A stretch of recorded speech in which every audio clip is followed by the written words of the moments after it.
Yeah, it should be good. Okay. Am I on camera? Yeah. Okay.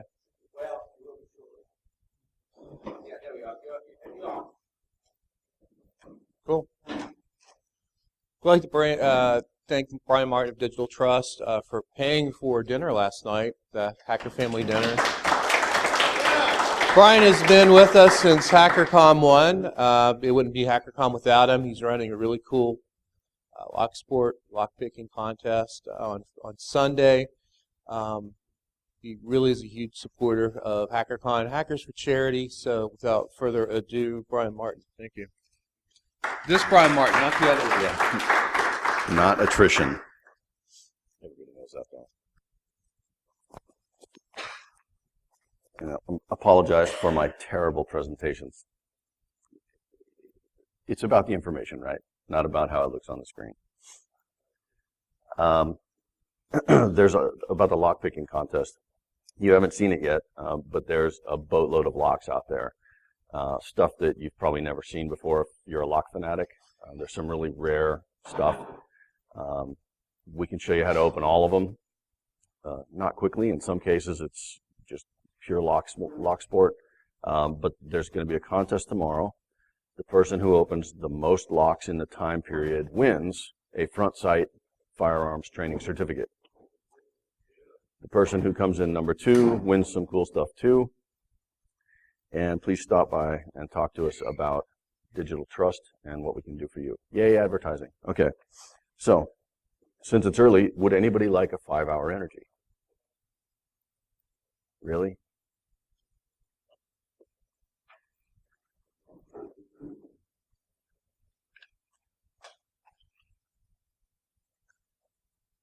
Anybody else? Okay, so we're here today to talk about what's not showing up on my speaker notes. So this, it never goes right for me up here. This is awesome. Scaling forensics, how to image a skyscraper. We do forensics, we do epreservation.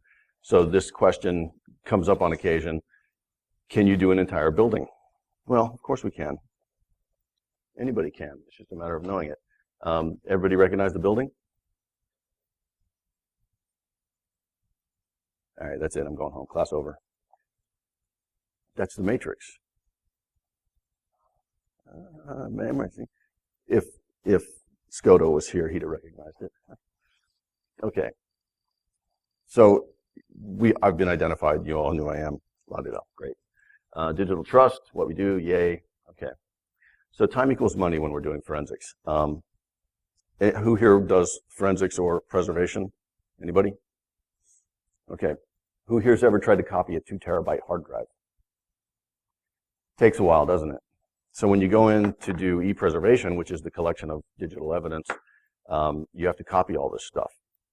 So if they have 10 hard drives, it's going to take you a while to copy them. Time is money.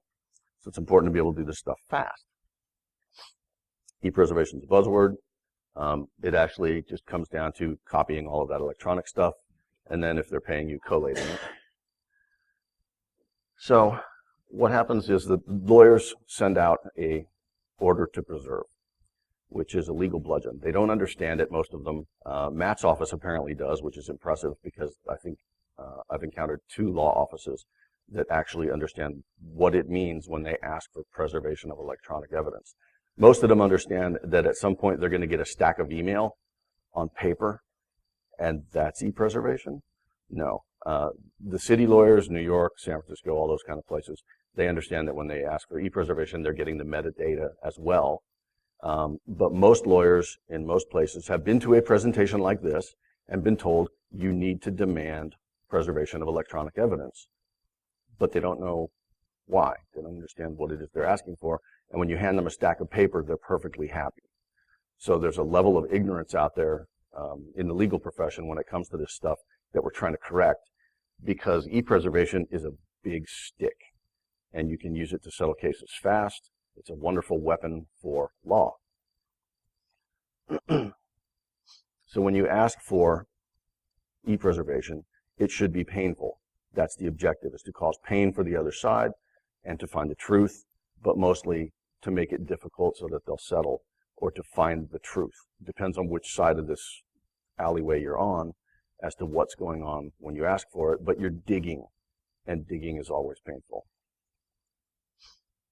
So why image a skyscraper? Anybody remember Enron? The feds come in, they load up all the computers on pallets, on pallet jacks, and then they forklift everything out. It's very messy. You have to be the feds to do stuff like that. If you're in civil litigation, like say Adrian has a sex change and it goes badly, so he sues the hospital. Did you give the option for that to not go badly? No, not in that case. Sues the hospital. They want to go and collect all of those computers and things. You can't just take all the computers from a hospital. That would put them out of, well, would disrupt them severely. So how do you get all of the data that you're demanding? Because you have to turn it over. And that's what we're talking about when we're dealing with imaging a skyscraper, is how to do all of that stuff. So the preservation orders roll in, the geeks roll out, you bring this stuff. The order, when you're fighting the order, the objective here can be to create doubt. If you can't produce the evidence, then the law is going to come down against you. They're going to say that you intentionally didn't provide it, you destroyed it, what have you. This is one side of the stick. You're beating someone with this to cause doubt so that you can win the case. I know I'm not my most dynamic. That's what the 5-hour energies are for. Come on, guys, it's 10 a.m. You should be awake. So by creating doubt in the legal case, either you find the evidence and it's complicated enough that you can disrupt the other side. There's different ways to bring the questions about, but basically you're sitting down across from each other at a table arguing over whether or not you've got enough evidence, whether or not you've got the right evidence, what it means. And this is why people in our profession are important, because the lawyers don't understand this stuff. When they ask for computer systems, you can hand them a stack of PCs and they don't know whether that's everything or not. There could be 14 mainframes and then, God forbid, some cloud data. It gets complicated fast, and unless you know what you're asking for, you can miss a lot, which is why it's important for them to talk to us, because we're the ones that know all the answers to that stuff. The opposite side of the coin is you provide all of that data, the reams and reams and reams and stacks of stuff, and you basically dump it on the opposition's desk and say, good luck. That's all the data. Enjoy yourselves. Because a 2 terabyte drive holds an enormous amount of data. It takes 2 days to basically run a 2 terabyte drive through an FTK imaging system, which is one of the tools of choice. If you're dealing with 10 or 20 computers, that's an enormous amount of time. The way we deal with it is by working in parallel, of course. We have more than one technician, more than one PC. It's good stuff. By creating data, you get victory. Yay. Victory equals money, of course. This is all about money. So, don't try this at home. Experts. It's important when the lawyers are bringing us in that they bring in the right people, that they understand what it is they're looking at. I'm a healthcare guy, right? I know all about healthcare. I can go into a hospital and dig down through the layers of computers and interfaces to get at the base data. But someone who's not healthcare is going to go in and be like, we want your electronic records. And they're going to turn to their medical record system and go, here. Well, the medical record system in a hospital may be one designated system, but behind that is another 20 medical record systems or 30 medical record systems, all of which may have different data. And unless you know to dig down, you can't get at the right data. This works for every industry. So make sure you've got the right people. If I was going to go out and do a mechanical plant or a chemical engineering plant like a Lucent Microelectronics, I would go and get somebody that understood how it is shop floor dynamic systems work so that we would get the right data. And it's all about process. Okay. So this is what we go through. Figuring out what we want to collect, the actual collection process, preservation, which involves numbering systems and so on, and analysis, which is where the bulk of the work takes place for the forensics people, and then contesting the evidence. The collection process can be done by pretty much anybody. It's what we call monkey work. You have to have a certain level of integrity. You have to be callable on the stand in court. but it doesn't take a great deal of skill. One of the devices that we use is a little black box, and anybody can be taught to use it. You can still screw it up, but it's kind of hard to screw it up. I've seen it happen, though. It's amazing. So collection is what we're talking about today. These are some of the ways that we do it. You've got standard imaging, DD, of course, the fallback. Voom hard copy, a big shout out to the guys at Voom. They're the only ones that have ever done me a solid in this business. And the hard copy is my favorite device. It's the little black box I was talking about. There's the big two forensic people, one of which I already accidentally mentioned. That won't happen again because they haven't done anything for me lately. And then there's remote imaging. The guys out of Germany, X-Ways, they have some really cool software that also works really well. Remote imaging is nice, but it has its issues. Then there's slicing, pulling data by pieces, and different other pieces. Okay, so what problems do we run into where we're imaging? Because if you're going to go do a skyscraper, you can't screw it up. Once you've touched it, it's contaminated, so you have to get it right the first time. We've all seen PCs that look like this, right? You open it up and there's more crud in there than is in your basement. What we get with this is typically heat problems and disk errors, and that stinks, and it interferes with how you're collecting the evidence.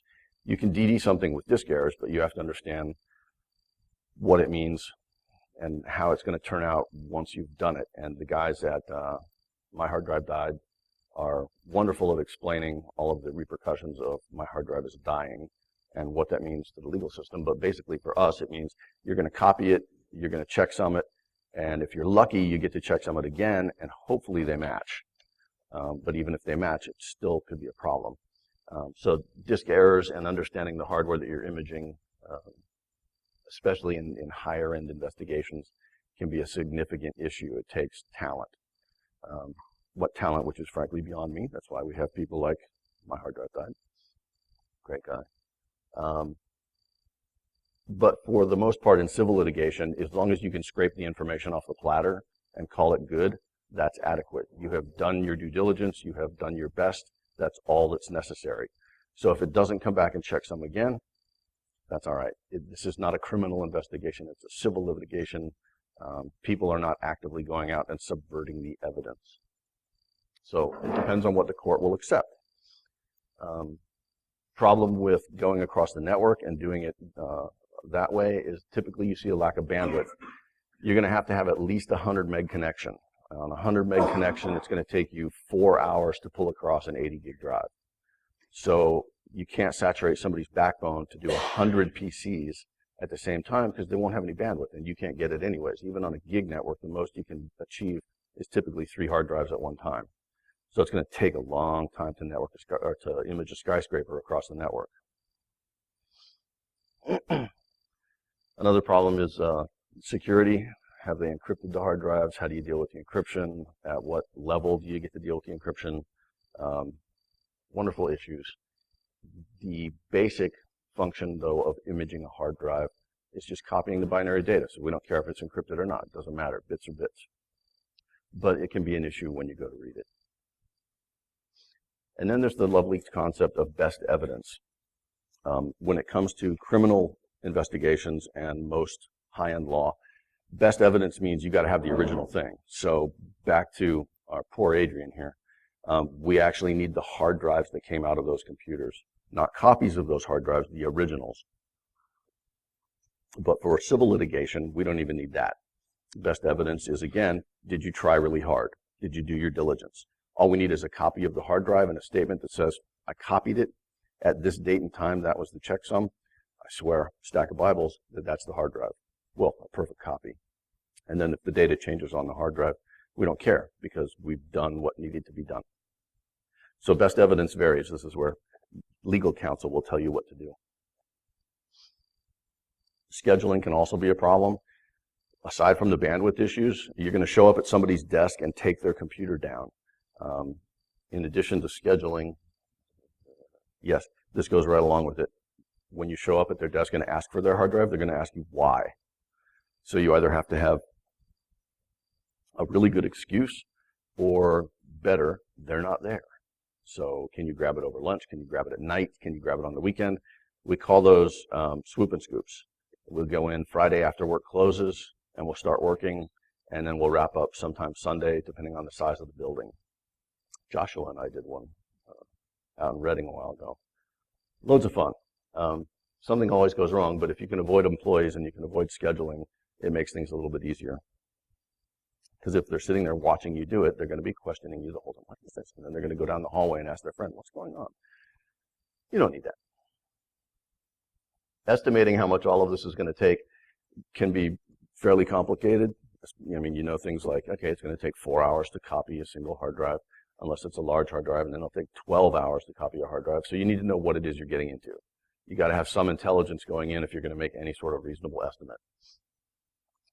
How many, what kind, how they want it done, how many different locations, and then if there's going to be any problems. When you come to find out that they've all got Pentium computers, like P1s, it's going to be a long night. You show up, and this has happened, and they've got IDE drives. You're like, IDE, really? I've got an adapter Sunbelt, I don't know where it is, or God forbid some MFM drives. Maybe they have SCSI. You know how many different types of SCSI there are? There's like 8. I mean, I can't even keep track of them all, but we've got cards and adapters and everything. But you have to bring all that equipment with you. Unless you're taking the hard drives, the advantage that the feds have. Hey, look, it's ours now. Thanks.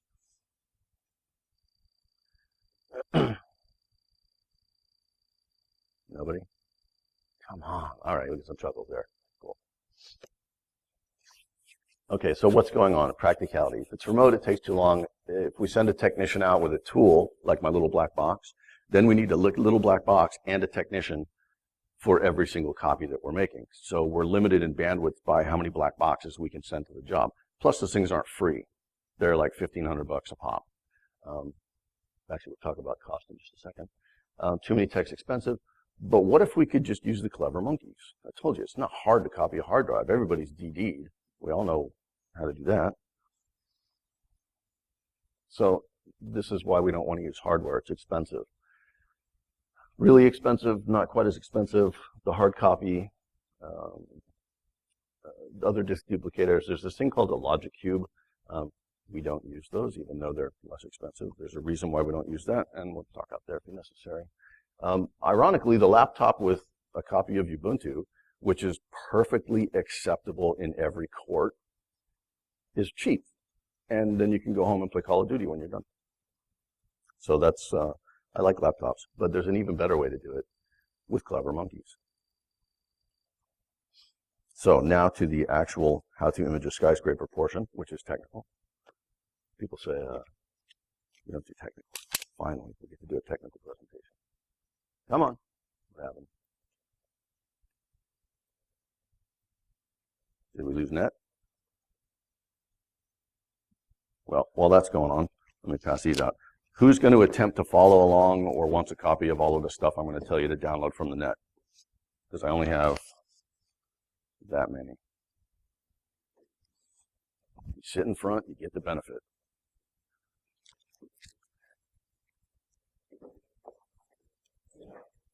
Five-hour energy. We have got to get these guys to sponsor us. I give away way too many of these at these cons. Are we back? Yes. Okay. So, in order to image a skyscraper, yes. How big is it? It's about 4.5 inches, I think. I think it's 1.4 gigs. It was just too big to fit on a CD. Well, we'll get to this whole thing about inventing software. So you find yourself a client, somebody who's got a building and a lawsuit. They're being sued, they're suing somebody else, whatever the case. The weapon comes out, the big stick, and they say, we want all of your evidence. So you've got to collect, there's about an average of 25 to 30 PCs per floor in a typical office building. 10 floors, that's like 300 PCs. This is going to take a while.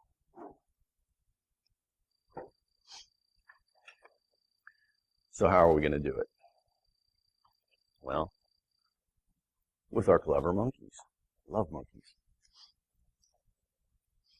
I have to throw this picture in every single time possible because that's not me. But that's the best picture of me I've ever seen. So this is when you hit the building, you go in as a squad, right? But instead of guns, you have hard copies, or you have laptops, or you have, in our case, what we're going to talk about building. Forgot my musical interlude. Pretend there's Monty Python music playing. Okay, that's enough. That was when I was going to pass out the CDs. All right, so we've got some requirements that we're going to need to talk about. We're going to have to build an environment. We're going to play with this thing called UCK, but by play with, I mean I'm going to tell you that this is when you would play with it. We're not actually going to do that because of time limitations. But feel free on your own laptops to be playing with it while we talk. That's fine. Unpack, do all of this stuff, rootfs, blah, blah, blah, test the ISO. This is the important part. What we're going to do is build boot disks. We're going to go into this building, use our boot disks to copy the hard drives in massive parallel formation using nothing but clever monkeys. Anybody can put a CD in, reboot a computer, and follow instructions. The software that we're going to add to that process is going to be our error checking. That's our proprietary stuff that we tack on to the end of, okay, now you've got a boot ISO. Here's the proprietary portion that says, did they plug in the USB 3 drive? Is it the right drive? What's the serial number on the drive? What's the serial number on the computer? Let's put all of that stuff in a text file and throw it out on the drive so that we know we've got the right computer. Because identification is really important when it comes to evidence. Otherwise, we have nothing. And then you burn them, send them out in the field, and profit. Okay, requirements 1. Ubuntu Customation UCK is a live CD. You can read slides as well as anybody. So I'll just say the UCK is on there. This is the tool that we're using right now. There's a million different ways to do this. It's software. You can use whatever build you want. What's important is that at the end of the day, you've got a boot disk and that it will do what you want it to do. That whole what you want it to do thing is, again, that's the part you get paid for. Because anybody can build a boot disk. You got the, if I'm going too fast on flipping them and you're taking notes, just let me know. The mini remix, minimal set of software because we want it to fit on a CD. Why a CD? Why not a DVD? Not all computers have DVDs. Actually, not all computers have CDs. But just know the environment that you're about to go image so that you know what kind of tool to bring. You could throw this on a USB stick. Worst case scenario, you could put it on a hard drive and connect a hard drive, which would really stink. But you could still do it with PC technicians as opposed to forensic people. PC tech, $45 an hour. Forensic tech, $200 to $300 an hour. Get your remix downloading. And then the VMware player, of course, we're VMware player. It's the only choice. I mean, you can play around with the other stuff, but VMware is the cat's meow when it comes to virtualization. There's all your commands. I'm sure we'll be throwing these slides out on the net somewhere if you want to go back and look these things up later. Going to your stuff. And if you follow all of these instructions, oops, not double click, you will end up with a boot CD. Okay, so initializing stage 1, putting it all together. You have to install this stuff. I don't off the top of my head know how long it takes to install a lot of this stuff, but probably not fast enough that we can do it right now. Install, download, and release that. Okay. The important parts. Go get your stable packages. Updates, if you don't update, you're obviously not on the latest edition of what we would like to have. People use old software all the time, but it's one of those things when you get to court that they can attack you with about your evidence. You know, what version are you on? Oh, that's an older version. How come you're not using the newer version? And then it just draws things out. It's a lot easier to just be like, nope, we're on the latest. Here's the versions. This is why we used it. If you've got a rationale for why you had it, as opposed to, well, we built this and it's expensive to change it and we don't want to update it, that's not going to work out well for you in the long run. Or you can do the Debian. Come on. Okay, different UCK commands. This is pretty much everything you need to know. Pack, unpack, update. Very simple. We're all Linux people pretty much.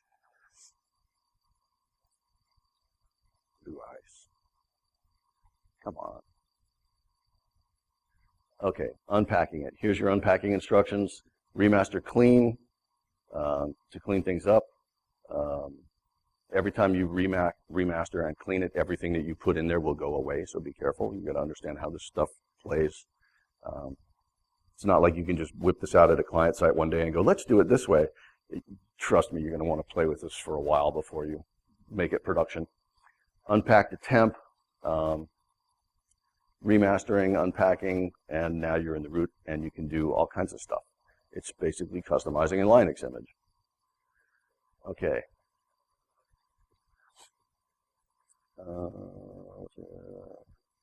Default directories. I mean, this is really boring stuff, right? It is. We're talking, it's a boot CD. Install the packages for whatever it is you want. If you're going to do a network collection, you're going to put obviously more networking stuff in there. If you're going to have some weird language that you're using, like, I don't know, Python, you're going to want the Python packages installed so that it'll translate. Whatever tools you're using. If you have some weird need for a C shell, put the C shell in there.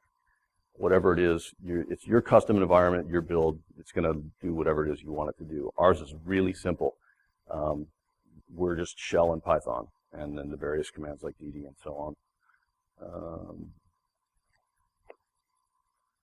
Change your files that are doing the heavy lifting, which is, again, that thing that starts up when you put it in a boot. Great, you've got a Linux image. But the objective here is to copy stuff. It's not going to copy by itself. You have to tell it to do that. Building the programs to record all of the data that you need, the identification information. There are commands to do that. You don't have to write C code, but you have to go out and find out what those commands are. Please tell me what your processor ID is. Please tell me what your hard disk ID is. And you got to record all of that. And then you can go, did the technician remember to connect the hard drive? Yes, he did. Do we have enough space? Yes, we do. Okay, now commence the DD operation and then the checksum operation. It's not terribly difficult, but it did take us a while to develop pieces of it, so we're not just going to give that one away. But it's, if you're in the business, you can do it. You guys are very competent. Billables from a terminal, copy files directly, yes. Okay, so now we're copying the hard drive. Yay. Once the changes are all made, exit, remaster pack, pack ISO, and presto, you've got an ISO file. Burn it to CD, or run it into VMware player to check and see if it works. No rocket science. ISO, ISO, ISO, yes, okay, we're booting, great. If you need help for any of this stuff, it's all online. There's plenty of stuff here. How to use VMware, how to customize live CDs. This is not rocket science. DCFLDD is what we're using now, not DD. SmartMon tools, HD Parm. One of those little things I was talking about, how to dump the hard drive parameters so you can identify the hard drive. Not important. But notably, that comes from SourceForge. I would rather have custom software that I can testify about in court as opposed to something open source when it comes to talking about the identification of hardware. But it's the same thing. So if you need help imaging a skyscraper, this is how you do it. You get a bunch of monkeys, a bunch of boot CDs, a bunch of USB 3 drives, and you unleash them on the building. And then 4 guys can do 1 floor in one night. 4 guys, 24 computers, one night. Unless they're big hard drives. Know your environment. Send more guys, send more hardware. This is way cheaper and more effective than doing it any other way. Questions? 5-hour energy? For the 5-hour or the question? All right, what are we on time-wise? Cool. We have that lock display out there with all those locks, lots and lots and lots of locks. So I guess it's break time. Come out and take a look at the locks. Adrian.